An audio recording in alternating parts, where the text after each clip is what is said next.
Saludos, muy buenas noches, bienvenidos. Miramos a Lorca, donde un terremoto de 5,2 grados con epicentro en esta localidad ha sacudido la región murciana. Ocurría pasadas las 5:45 de la tarde de ayer. Las víctimas mortales ascienden a 9 tras fallecer uno más de los heridos graves, según información de la consejera de Sanidad, María Ángeles Palacios. Hasta 293 personas sufren heridas, 3 de ellas de gravedad. La gran preocupación es realojar a los miles de afectados que están en la calle. Se inspeccionan las casas y se marcan en verde si son seguras y en negro si no lo son. Rubalcaba y Chacón visitaban juntos la localidad. Rajoy también lo ha hecho. El ayuntamiento ha decretado 3 días de luto por las víctimas. Las líneas ferroviarias recuperan la normalidad y se ha habilitado el teléfono de información gratuito. Rubalcaba ha anunciado que el Consejo de Ministros aprobará mañana un decreto de ayuda a los damnificados por este terremoto. ¿Qué nos preocupa? Bueno, nos preocupa fundamentalmente los ciudadanos que han perdido su vivienda o que la tienen que reparar antes de volver. A estos ciudadanos hay que darles primero cobertura para que puedan pasar esta noche y los próximos días, y segundo, ayudas materiales para que puedan reconstruir su vivienda o encontrar una nueva si es que la suya no tiene reparación posible. Y el presidente del Gobierno, José Luis Rodríguez Zapatero, y el líder del Partido Popular, Mariano Rajoy, mantuvieron anoche una conversación en la que acordaron suspender hoy los actos electorales de PSOE y Partido Popular en todo el territorio nacional tras el terremoto de Lorca. Fuentes del Gobierno han informado a los medios de comunicación que Zapatero llamó a Rajoy para ofrecerle la suspensión de estos actos, que fue aceptada por el representante del principal partido de la oposición. Políticos de los 3 partidos con representación en el ayuntamiento de la capital, PSOE, PP e Izquierda Unida, han aparcado sus diferencias para expresar juntos la solidaridad de los madrileños y del resto del país con la ciudad murciana de Lorca. Es el principal asunto del día, pero les contamos más cosas de inmediato.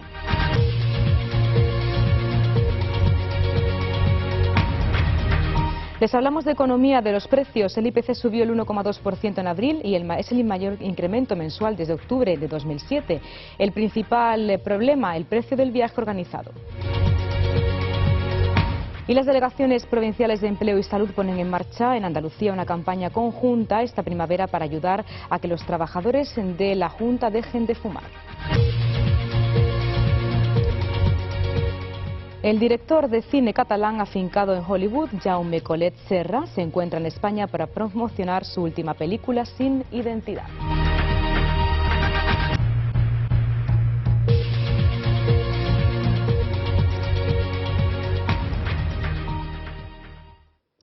Un terremoto de 5,2 grados con epicentro en Lorca sacudía ayer la localidad murciana. Ocurría pasadas las 5:45 de la tarde de ayer y sucedió a otro anterior de 4,3 grados que se produjo pasadas las 5 de la tarde. Ya ascienden a 9 las víctimas, según el último balance que hemos conocido al cierre de este informativo. El seísmo ha causado decenas de heridos por derrumbe y se sintió en casi todo el territorio regional y también en provincias de Andalucía.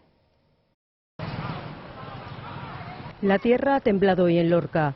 Personas que se vieron sorprendidas por el derrumbe de edificios en el casco urbano de Lorca. La sacudida ha tenido lugar cerca de las 7 de la tarde y ha alcanzado los 5,2 grados en la escala de Richter. Era la segunda porque a las 5 de la tarde se registró otro terremoto de 4,4 grados. Hasta 8 movimientos menores o réplicas se han registrado en la localidad murciana. Los daños causados por el terremoto en edificios han llevado incluso a desalojar el Hospital Rafael Méndez por precaución, y el Gobierno ha movilizado a efectivos de la Unidad Militar de Emergencias. En Lorca están acostumbrados a los terremotos, viven sobre una falla, pero hoy sus ciudadanos han revivido el que hubo en el norte del municipio en 2005. Entonces no hubo víctimas. El terremoto ocurrido en Lorca es el suceso más grave de este tipo en los últimos 50 años en España. Además, desde 1884 no moría nadie de forma directa en un seísmo en España. En Arenas del Rey, en Granada, eran hasta hoy los últimos que habían visto morir a vecinos en un terremoto. Españoles, ecuatorianos, bolivianos, paraguayos, marroquíes, miles de personas de decenas de nacionalidades comparten en campamentos improvisados su temor a que se produzca un nuevo terremoto en Lorca. En este campamento habilitado en el Huerto de la Rueda, en el centro del municipio, se cobijan unas 3.000 personas bajo la atención de Cruz Roja y Protección Civil, como este marroquí, Abdul, y su primo Mohamed. Ya no se fía la gente irse a casa. La gente prefiere estar por aquí hasta que hay una gente dice que eso va a durar 7 días, no sé qué. Algunos vecinos intentan dormir, mientras otros permanecen en vela compartiendo entre ellos sus trágicas experiencias. Así lo cuenta Ángel Cali, natural de Ecuador. Las paredes que se desplazaban por la calle, tuvimos que trasladarnos a una parte un poco amplia. Cuando llegamos a los domicilios, a las habitaciones, pues ya nos encontramos con las cosas en los suelos, paredes destrozadas, baños, en fin, cuando uno pues hemos entrado hemos tenido que zapar vuelta a la carrera porque comenzaron los movimientos de nuevo. Lorca queda muy dañada por todos sitios, ha habido por desgracia también algunas muertes y muy afectados todos, sí. Un campamento unido por el miedo a posibles nuevas réplicas y convertido en una pequeña muestra de la realidad sociológica del municipio de Lorca, que cuenta con un 20% de población extranjera de más de 80 nacionalidades. Y la red sísmica del Instituto Geográfico Nacional, IGN, ha detectado varias réplicas del terremoto. El terremoto que sacudió ayer por la tarde, entre ellas una de 3,1 grados registrada poco antes de las 21:30 horas y que pudo ser sentida por la población. Desde el momento, los sismógrafos siguieron detectando al menos una decena de réplicas, aunque por el momento no se puede confirmar el número exacto ni la intensidad de todas ellas. Bueno, la región de Murcia, donde han tenido lugar estos dos terremotos, el de magnitud 4,5 y posteriormente el de magnitud 5,1, es una región de las que tiene mayor peligrosidad sísmica del país. Es decir, que son unas magnitudes que están dentro de lo que es normal para esa zona. Nosotros vemos realmente como magnitudes grandes porque no estamos acostumbrados, afortunadamente, en la península a terremotos tan grandes. Pero si lo comparamos, lógicamente, con el resto de Europa, es una sismicidad pues relativamente baja, afortunadamente.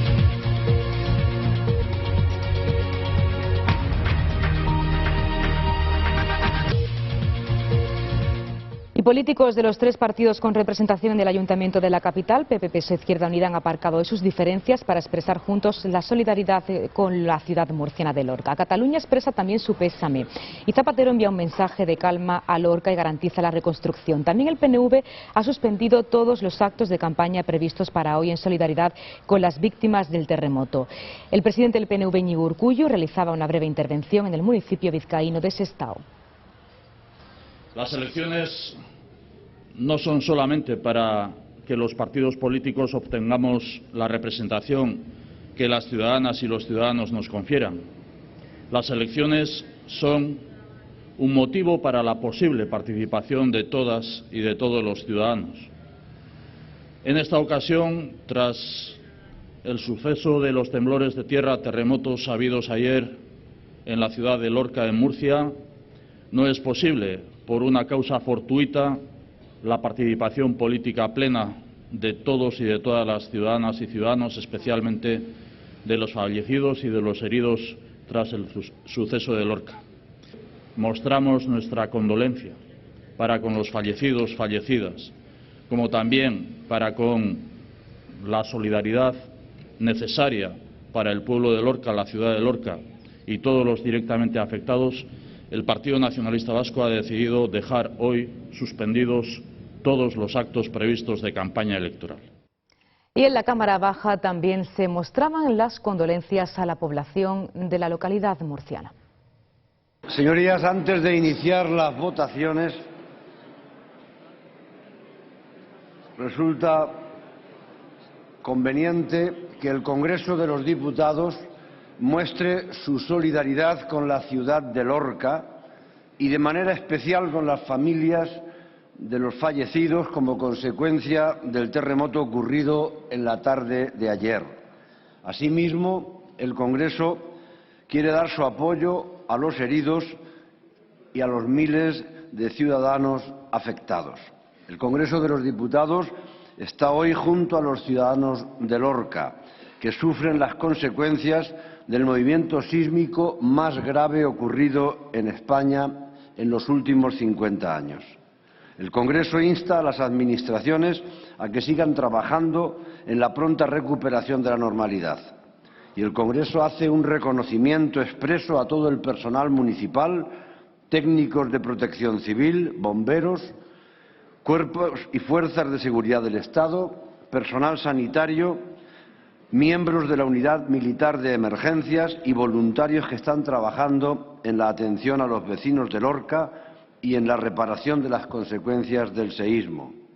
Si les parece, y como muestra de solidaridad con los afectados y de pésame por la muerte de quienes han perdido la vida, les ruego nos levantemos y guardemos un minuto de silencio.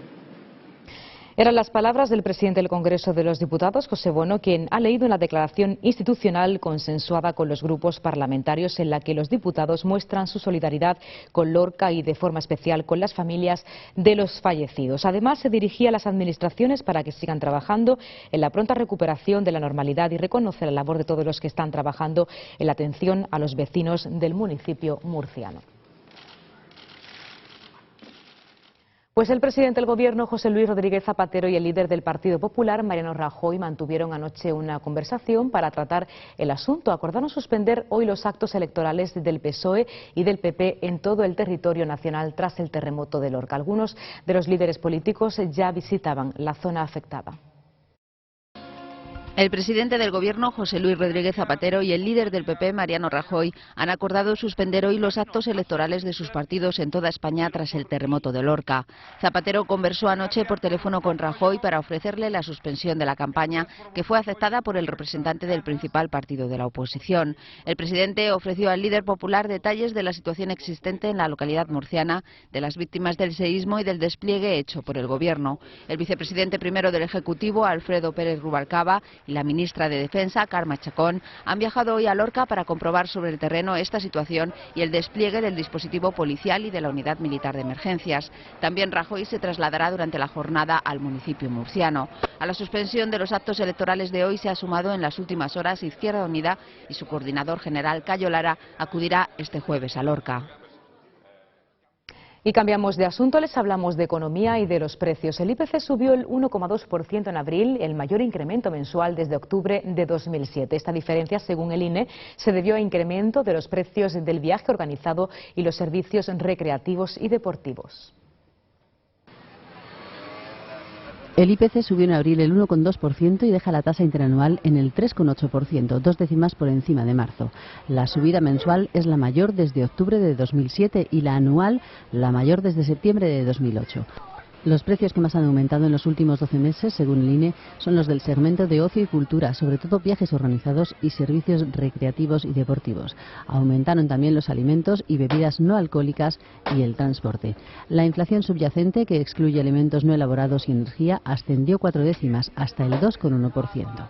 El índice de consumo armonizado, que mide los precios en los países de la Unión Europea, aumentó 2 décimas hasta el 3,5%. Los precios crecieron en toda España, donde más fue en Cataluña, Cantabria y Baleares.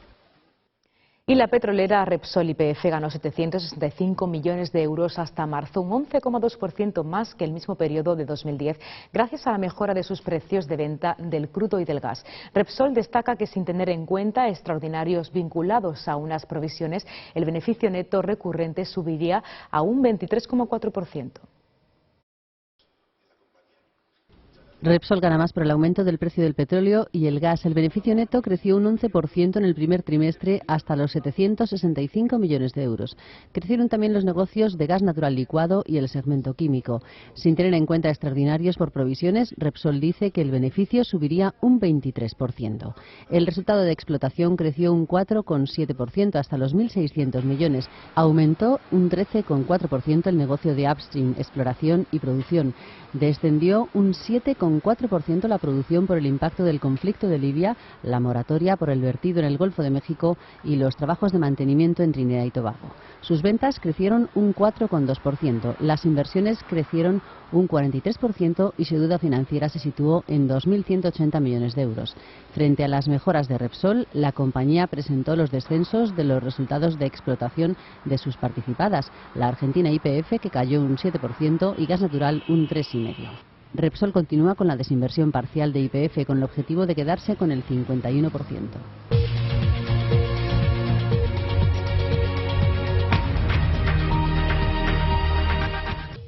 Las delegaciones provinciales de Empleo y Salud ponen en marcha una campaña conjunta esta primavera para ayudar a que los trabajadores de la Administración de Andalucía interesados en abandonar el tabaquismo puedan dejar de fumar.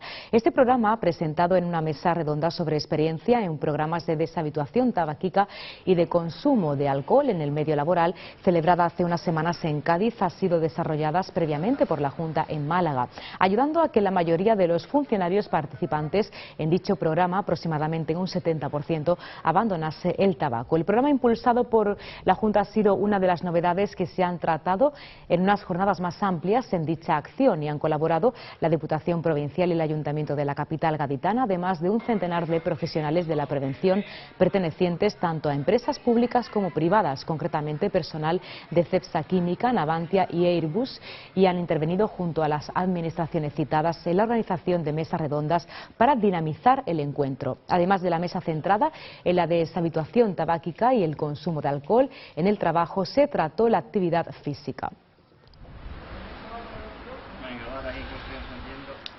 Y hoy se celebra el Día Internacional de la Enfermera, jornada en la que se rinde homenaje a todos los hombres y mujeres que nos cuidan y atienden cuando estamos enfermos. En vocación de servicio sigue siendo la seña de identidad de este colectivo, la enfermería, integrado mayoritariamente por mujeres. Hoy se celebra el Día Internacional de la Enfermera, jornada en la que se rinde homenaje a todos los hombres y mujeres que nos cuidan y atienden cuando estamos enfermos. La fecha coincide con el nacimiento, hace ya más de un siglo, de la británica Florence Nightingale, madre de la enfermería moderna y fundadora de la primera escuela para enfermeras del mundo, cuya abnegación y entrega la convirtieron en leyenda. Vocación de servicio sigue siendo la seña de identidad de este colectivo, integrado mayoritariamente por mujeres y cuyas competencias han aumentado en los últimos años. De hecho, la figura de la enfermera vista como mera asistente a la sombra del médico es cosa del pasado. Actualmente, muchos de estos profesionales universitarios forman parte de equipos multidisciplinares, dentro de los cuales diagnostican y planifican cuidados, entre otras funciones. Resolver la desigualdad, aumentar el acceso y la equidad es el lema elegido este año por el Consejo Internacional de Enfermería, que aprovecha cada 12 de mayo para poner de relieve un tema de interés público. Y hablamos ahora del juicio de la Operación Carlos. El inspector médico Francisco Castro, uno de los principales acusados por esta operación, ha manifestado en el juicio que se celebra en la Audiencia Provincial de Cádiz que se ha sentido como un hombre de paja y muy utilizado por Carlos Carretero, otro de los acusados por la operación, y apuntó como médico como uno de los cerebros de la trama para estafar a la Seguridad Social con la concesión de pensiones supuestamente fraudulentas. Además, ha asegurado que ha pecado de pardillo. Castro ha declinado contestar las preguntas del Ministerio Fiscal y de las acusaciones, declarando únicamente a las cuestiones planteadas por su defensa. Francisco Castro ha negado que fuera él quien tramara que suplantaran en una consulta a la madre de María José Campanario. A este respecto, el inspector médico ha acusado a Carlos Carretero y a su novia Elisa Calvente de contradecirse en sus declaraciones. Por otro lado, María José Campanario ha dicho esta mañana, entre lágrimas, al tribunal que juzga la Operación Carlos, que en este proceso se ha sentido estafada, humillada, juzgada y condenada y que está pasando los 5 peores años de su vida. Castro se ha negado a responder a las acusaciones. Su intervención era muy esperada después de que en el día de ayer el supuesto cabecilla de la trama, Carlos Carretero, le incriminara señalándolo como la persona que había ideado el sistema para estafar. Campanario, por su parte, no está saliendo bien parada. El inspector médico ha reconocido que la dio hasta en 2 ocasiones y a la falsa Remedios, su madre.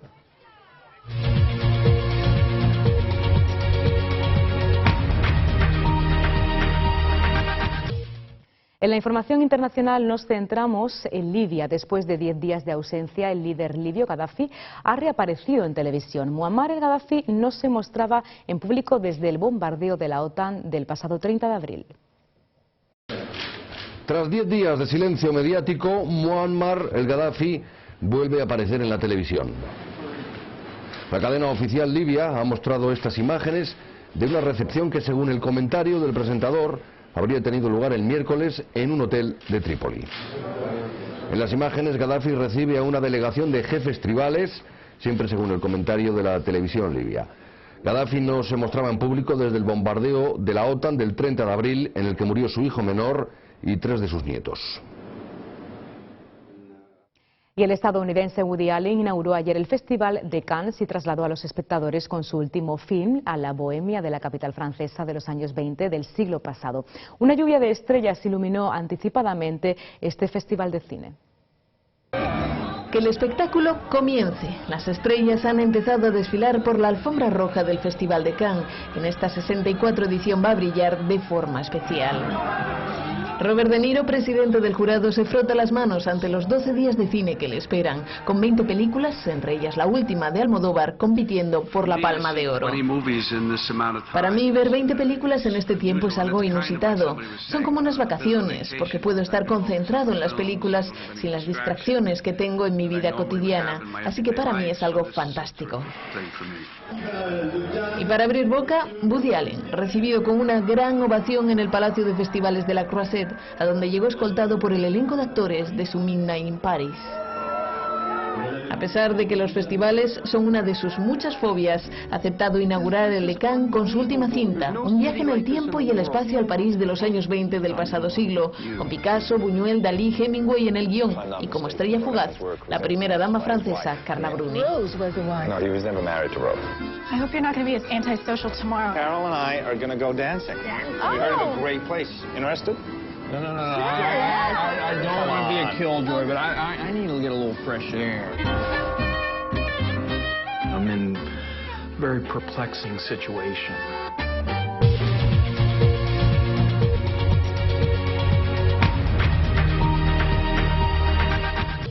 Conocemos la previsión del tiempo para las próximas horas.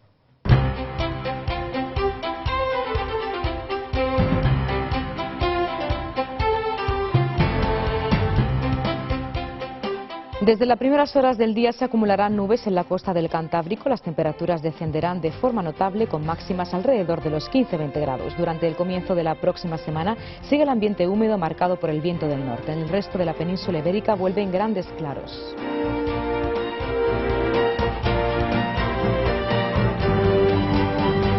Y para la jornada del jueves tendremos cielos despejados en zonas de montaña del interior. En el Valle del Guadalquivir los cielos alternarán nubes y claros con posibilidad de chubascos débiles.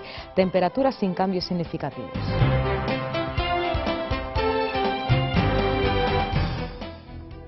Y volvemos a hablar de cine. El director de cine catalán afincado en Hollywood, Jaume Collet Serra, se encuentra en España para promocionar su última película, Sin Identidad. ¿Has dormido? No, dormiré en el hotel. Bienvenidos a Berlín. Sin Identidad es la nueva película del catalán Jaume Collet Serra, protagonizada por el irlandés Liam Neeson y Diane Kruger. Liam Neeson es Martin Harris, un prestigioso científico que llega a Berlín acompañado por su esposa para participar en un congreso de biotecnología. Sin embargo, un desafortunado accidente de tráfico le causa un coma del que saldrá sin saber quién es y sin posibilidades de demostrar su identidad. Disculpe, ¿tiene invitación? Esa es mi mujer. Liz. ¿Le conozco? ¿Qué te pasa? ¿Soy yo? A mí me gustan mucho los thrillers, las películas de misterio, estos puzzles visuales y de trama. Y me lo pasé muy bien pues con el guión, intentando pensar en todas las posibilidades y luego ejecutándolo, ¿no? Eso fue lo que más disfruté. A gusto del director, en la película nada es lo que parece, o mejor dicho, nada de lo que el espectador cree que sabe es la verdadera historia de ninguno de los personajes. Iba en un taxi, chocamos. Un thriller que llenará de suspense a los espectadores. Y esto ha sido todo por hoy. Mañana volvemos para contarles más noticias. Muy buenas noches.